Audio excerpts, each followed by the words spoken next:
Hello everyone, मैं हूँ पुष्पा और मेरे YouTube channel your guide Pushpa में आपका स्वागत है। अच्छा लग रहा है आप लोग वीडियो देख रहे हैं और आपको हमको उम्मीद है कि फ़ायदा भी पहुँच रहा होगा। जिस तरह से सिलेबस के टॉपिक वाइज आपको डीएलएड का मिल रहा है मटेरियल, तो अच्छी बात है। लेकिन मेरे चैनल को लाइक, यदि देख रहे हैं वीडियो और पसंद आ रहा है तो कम से कम लाइक तो करना बनता ही है।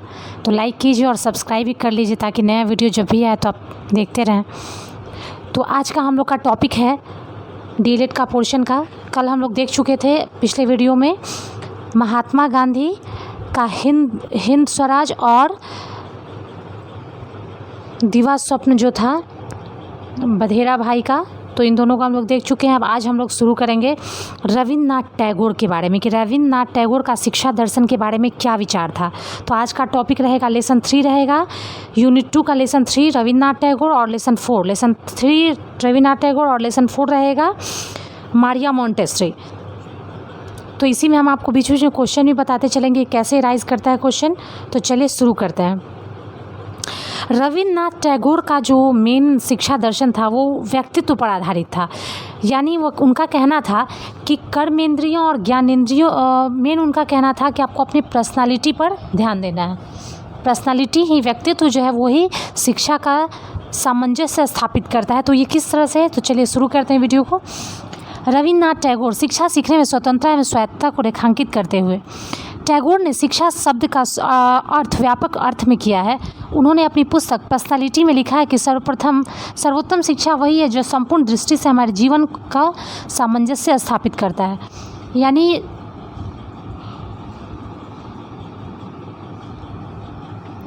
टैगोर महोदय के अनुसार से शिक्षा वही है जो संपूर्ण सृष्टि से हमारे जीवन का सामंजस्य स्थापित करता है। संपूर्ण सृष्टि का मतलब क्या होता है? जो भी चराचर वस्तुएं हैं, जो चर और चेतन है, सजीव और निर्जीव है, सभी वस्तुएं जिनसे हमारा संबंध है, या तो प्रत्यक्ष या परोक्ष रूप से जिनसे हम जुड़े हुए हैं, व्यक्ति जुड़ा हुआ है और उससे यदि जुड़ा है और उसके साथ यदि अपना सामंजस्य स्थापित कर लेता है, सजीव निर्जीव के साथ, चराचर के साथ और जड़ और चेतन के साथ, तो वो असली शिक्षा वही है हमारा। इन वस्तुओं से हमारे जीवन का सामंजस्य तभी हो सकता है जब हमारी समझ शक्तियाँ पूर्ण रूप से विकसित होकर उच्चतम बिंदु पर पहुँच जाए। इसी को टैगोर ने पूर्ण मनुष्यत्व कहा गया है। पूर्ण मनुष्यत्व क्या है? जब हमारी सारी शक्तियाँ पूर्ण रूप से विकसित होकर अपने एक उच्चतम बिंदु पर पहुंच जाती है, जब हमें किसी का भय नहीं रहता है, किसी से डर नहीं रहता है, घृणा नहीं रहती है, बहुत प्रेम नहीं रहता है, मोह नहीं रहता है, तो वो उस उच्चतम स्थिति में यदि पहुंच जाता है, जब पूर्ण मनुष्यत्व को प्राप्त कर लेता है, तो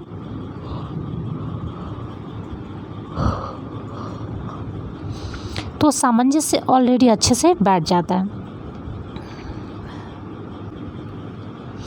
टैगोर महोदय के अनुसार से शिक्षा विकास की प्रक्रिया है जो मनुष्य के शारीरिक, बौद्धिक, आर्थिक, व्यावसायिक, धार्मिक और आध्यात्मिक विकास करती है।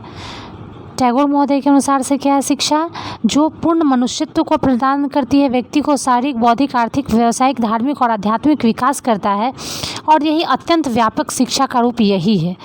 शिक्षा को प्राचीन भारतीय आदर्श को ध्यान में रखा है उन्होंने। वह आदर्श वाक्य है सा विद्या या विमुक्ति। इस आदर्श के अनुसार से शिक्षा मनुष्य को आध्यात्मिक ज्ञान देकर उसे जीवन एवं वरण से मुक्ति प्रदान करती है ना। टैगोर ने शिक्षा के इस प्राचीन आदर्श को भी व्यापक रूप दिया है। उनका कहना है कि शिक्षा न केवल जीवन मरण से वरन आर्थिक, सामाजिक, राजनीतिक और मानसिक दासता से ही मनुष्य को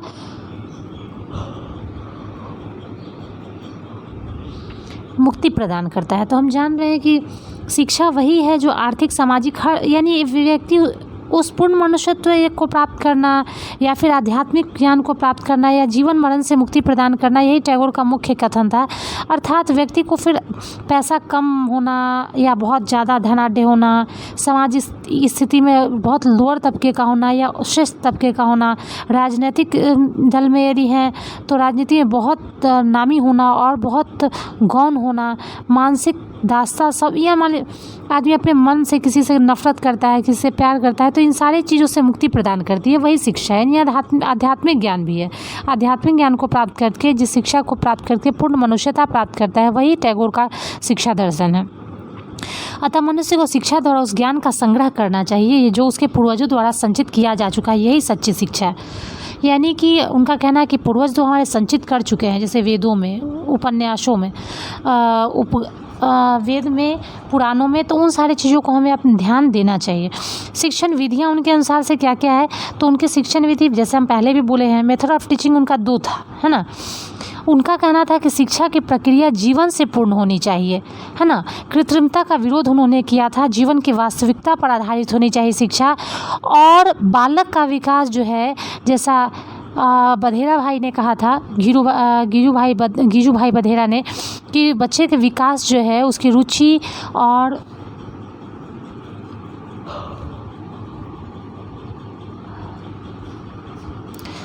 और विकास को देखते हुए करना चाहिए। तो उसी तरह से जीवन का वास्तविकता जो है वास्तविकता आधारित होनी चाहिए।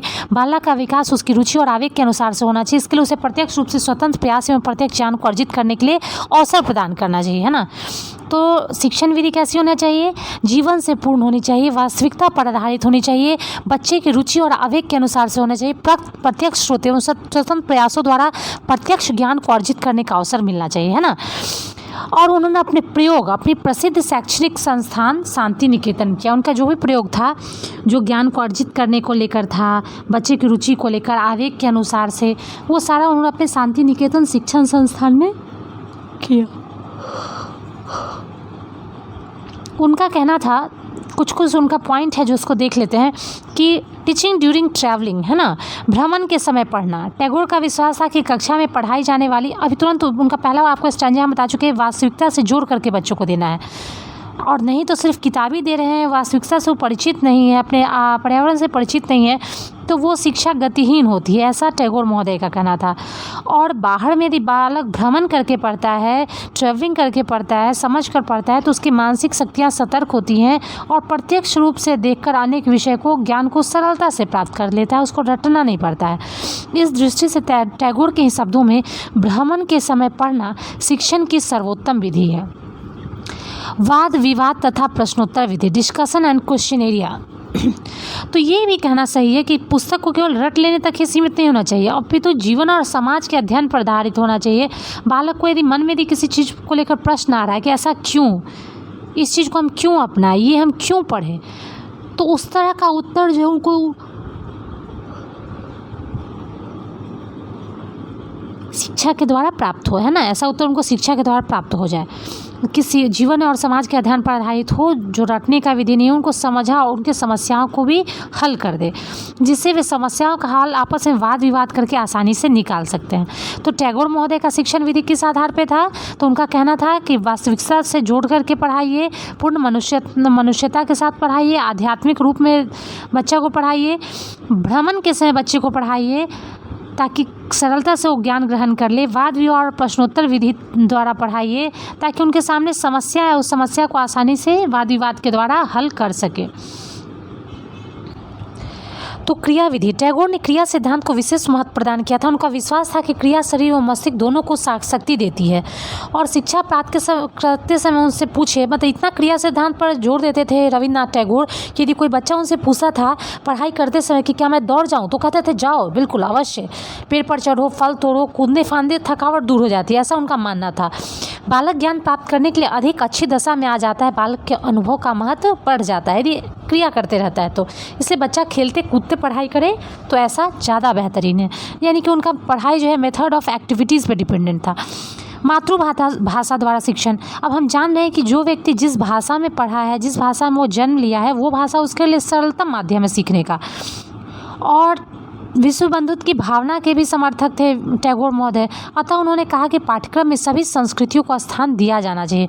ठीक है, जो बच्चा जिस क्षेत्र से आ रहा है उसका क्षेत्रीय भाषा, उसकी मातृभाषा का उपयोग हो, लेकिन विश्व बंधुत्व भी जरूरी है और अन्य भाषाओं का भी समावेशन शिक्षा में करना चाहिए। खेल द्वारा शिक्षण, टीचिंग बाय प्ले। टैगोर का कहना था कि बालकों को शिक्षण खेल के द्वारा दिया जाना चाहिए। खेल द्वारा शिक्षण उत्तम होता है, बालक का मन खुश रहता है, रुचि लेता है, आनंद और अनुभव करता है, स्वतंत्रता का भी अनुभव करता है, तो इससे शिक्षक मनोरंजन तथा सरल होता है। तो हम लोग देख लिए कि रविन्द्रनाथ टैगोर क्या क्या चीज़ कह रहे थे। उनका कहना था कि वास्तविक दुनिया से जोड़कर बच्चों को शिक्षा दिया जाए, उनके मातृभाषा द्वारा शिक्षा हो, खेल द्वारा हो, क्रियाविधि द्वारा हो, हंसते खेलते पेड़ पर चढ़ते बच्चे पढ़ाई को सीख जाए, उनको रटाना नहीं पड़े। तो अब हम लोग देखेंगे मारिया मोंटेसरी के बारे में। तो देखते हैं मारिया मोंटेसरी, है ना। मारिया मोंटेसरी का शिक्षण पद्धति जो था वो 3 पार्ट पर आधारित था, 3 भाग में। एक था कर्मेंद्रियों की शिक्षा यानी एजुकेशन ऑफ कर्मा, ज्ञानेंद्रियों की शिक्षा, भाषा की शिक्षा। तो पहले हम लोग देखते हैं कर्मेंद्रियों की शिक्षा। कर्मेंद्रिय, ज्ञानेंद्रिय और भाषा की शिक्षा। तो बाल गृह में सर्वप्रथम बालकों को कर्मेंद्रियों के प्रशिक्षित किया जाता है। 3 से 7 वर्ष की आयु के बालकों को अपना कार्य अपने आप करने के लिए प्रोत्साहित किया जाता है ना। हम जानते हैं कि कर्मेंद्रिय बच्चा को पढ़ाई करने से पहले ठीक है अपना पानी लेना, अपने जूता खुद पहन लेना, अपने शर्ट पहन लेना, हाथ मुंह धोना, चलना फिरना, ठीक स्थान पर वस्तु को रखना, कमरा साफ रखना, सजाना, वस्तु को संभाल कर ठीक से रखना, अपना भोजन खुद निकाल लेना, भोजन को परोस देना, बर्तन मांजना आदि छात्र स्वयं करते हैं। इन कार्यों में बालक को आनंद आता है, ऐसा मारिया मोंटेसरी महोदय का करना था। और जब बालक अपने से स्वयं से जब कोई कार्य करते हैं तो उसमें उनके कर्मेंद्रियों का विकास भी होता है। जिस अंग का उपयोग ज़्यादा कर रहे हैं वह सभ्य बनते चले जाते हैं और बातचीत करना सीख जाते हैं। बालकों के साथ स्वास्थ्य और आयु के अनुसार व्यायाम भी कराया जाता है ना कर्मेंद्रियों की शिक्षा में। अगला आता है ज्ञानेंद्रियों की शिक्षा। तो मारिया मोंटेसरी महोदया ने कहा कि